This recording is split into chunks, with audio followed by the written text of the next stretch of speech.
Primeiro, porque é também a primeira vez que aqui estou a falar sobre o caso, lamentar as vítimas e esperar que aqueles que foram feridos neste incidente possam recuperar. E deixar também uma outra nota, porque ouvi de vários colegas internacionais e recebi muitas mensagens de pessoas a solidarizarem-se de todo o mundo, todos os continentes, com este acidente. O que quer dizer, infelizmente, nós ficamos também na boca do mundo e ficamos pelos piores motivos nas principais páginas de diferentes jornais. Eu acho que as declarações de Carlos Moedas, ou seja, a primeira pergunta sobre a responsabilidade política tem de ser feita ao próprio Presidente de Câmara e não a outros intervenientes por uma questão simples.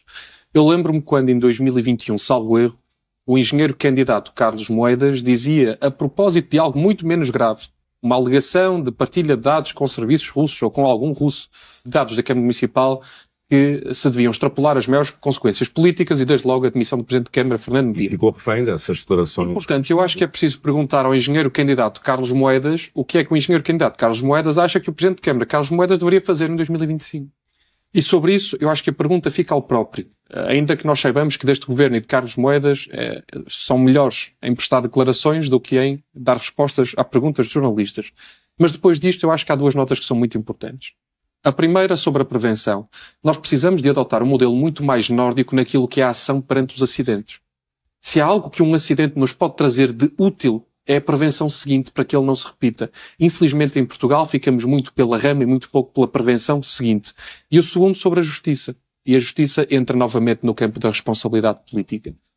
Perceber que manutenção ou não foi feita. Segundo, perceber se algumas das alegações, nomeadamente dos sindicatos dos trabalhadores, fazem sentido ser apuradas neste momento. E, em terceiro lugar, perceber de que forma é que foi ou não acautelada no próprio Executivo camarário, através do seu orçamento camarário, situações como esta, não de sobrelotação, mas de uso em muito mais frequência, com muito mais frequência do que era no passado, estão acauteladas também do ponto de vista de segurança. Porque não falamos de um elevador icónico para pessoas que nos visitam, nem de um elevador icónico só para a cidade de Lisboa. Nós falamos da segurança de transportes públicos. E se as pessoas, trabalhadores, que saem de casa e precisam de chegar a casa, recorrem a estes transportes públicos, perdem a confiança neles, o pior que nós estamos a fazer não é sobre a responsabilidade ou não política de Carlos Moedas, é sobre a segurança destas pessoas.